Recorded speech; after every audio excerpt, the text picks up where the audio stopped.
Emily, Emily, sir, Emily, Muskan dahlia. পর্ব ১। সান্ধ্য ভ্রমণ সেরে ফাদার জোসেফ হেঁটে চলেছেন ধীরে ধীরে। পরনে সাদা আলখাল্লা, গলার কাছে লকেটে রয়েছে পবিত্র জিসাস এর ক্রুশবিদ্ধ মূর্তি। বয়স তার ৭০ পেরিয়েছে যদিও, কিন্তু এখনও ঋজুতা কমেনি বিন্দুমাত্র। সন্ধ্যার অন্ধকার নেমেছে সবে।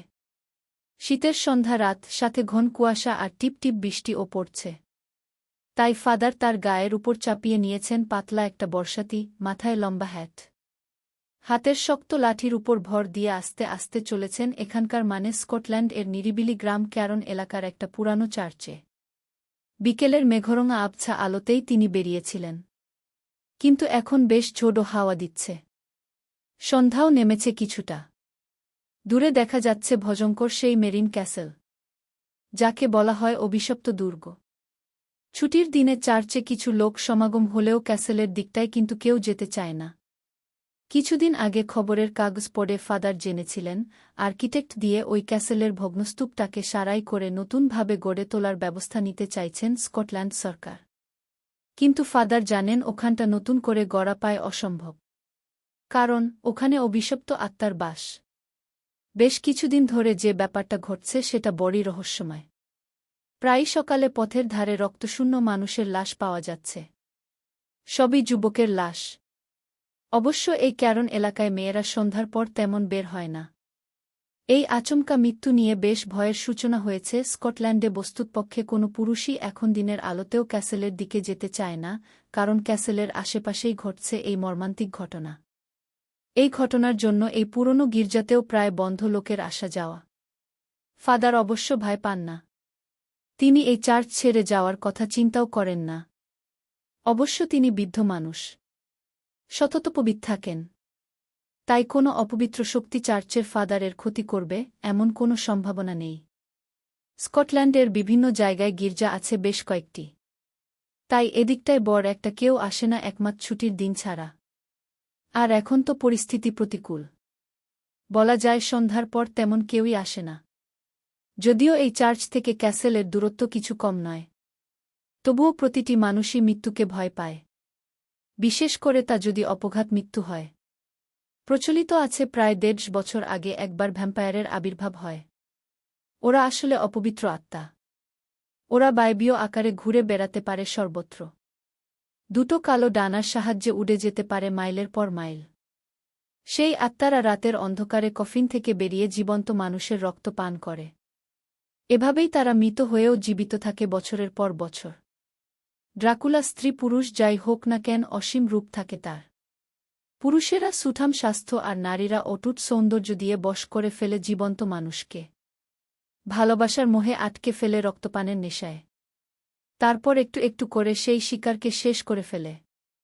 পরিপূর্ণ রক্তশূন্য হয়ে যখন কেউ ভ্যাম্পায়ারের হাতে মারা যায়, তাহলে সে নিজেও পরিণত হয় ভ্যাম্পায়ারে।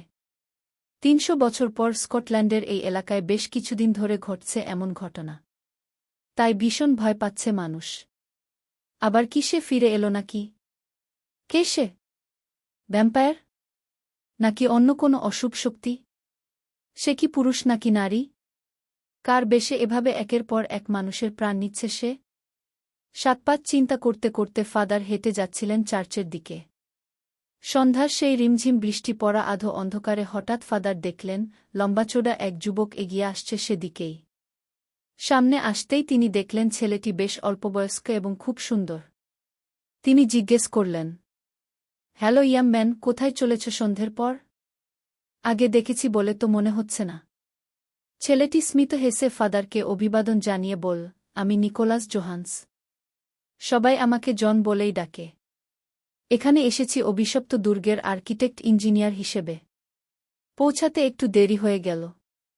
এখন ক্যাসেলে যাচ্ছি। তা ঠিক আছে।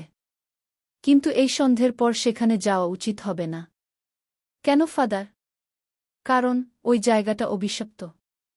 তুমি হয়তো জানো না, হাজার হাজার মানুষের রক্ত শুষে ওখানে শুয়ে আছে কোনো অতৃপ্ত আত্মা। ১৫০ বছর পর ছাড়া পেয়েছে সে কোনোভাবে। রাতের অন্ধকারে সে বের হচ্ছে তার শিকারের জন্য। রক্ত ছাড়া তার অন্য কোনো খাদ্য নেই। সে কি? কি বলছেন ফাদার? এটা কি করে সম্ভব? এখনও কি ড্রাকুলা, ভ্যাম্পায়ারের অস্তিত্ব আছে নাকি? দেখুন ফাদার, আমি এসবে একেবারেই বিশ্বাস করি না। সেই কোনো যুগে ব্রাম স্টোকার ড্রাকুলা সিরিজ লিখে গেছেন, সেটাকে আজ শুধু রূপকথাই ভাবতে হয়। প্লিজ এসব বলে আমাকে বিভ্রান্ত করবেন না। আমাকে যেতে হবে। আমি এসব গল্প আগেই শুনেছি। কিন্তু এসব আসাধে গল্পে বিশ্বাস করলে কাজের ক্ষতি হবে আমার। ফাদার মৃদু হেসে হাত রাখলেন জোহান্সের কাঁধে। তারপর বললেন, আমি জানি এই বৃদ্ধের কথা তোমার ঠিক বিশ্বাস হচ্ছে না। আসলে কি জানো, বিশ্বাস না হওয়াটাই স্বাভাবিক। ঠিক আছে, বিশ্বাস করতে হবে না, শুধু আমার অনুরোধটুকু রাখো। আমি এখানকার সব কিছুই জানি। এই অঞ্চলে তোমার যাতে কোনো ক্ষতি না হয় সেটা দেখা আমার কর্তব্য।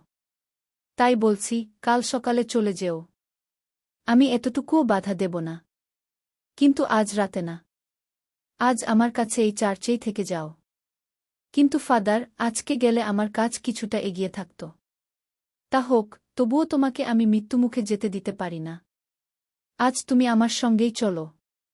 মৃদু হেসে এবার জোহান্স বলল, আচ্ছা ফাদার, যদি আমি ড্রাকুলা হয়ে থাকি। এই ধরুন সন্ধ্যা তো হয়েই গেল, যদি রাতের গভীরে আমি আপনার রক্ত শুষে নিই। ফাদার কিছুক্ষণ তাকালেন জোহান্সের দিকে। সমস্ত মুখ জুড়ে তার এক স্বর্গীয় হাসি। তারপর ধীরে ধীরে বললেন, সব কিছু এতটা সহজ মনে করো না ইয়াং ম্যান। অশুভ শক্তির কোনো ক্ষমতা নেই শুভ শক্তির সঙ্গে লড়াই করার। জেনে রাখো, তুমি যদি সত্যিই ভ্যাম্পায়ার হতে তাহলে এতক্ষণ আমার সামনে দাঁড়িয়ে কথা বলতে পারতে না। চলো, চার্চে এসে গেছি।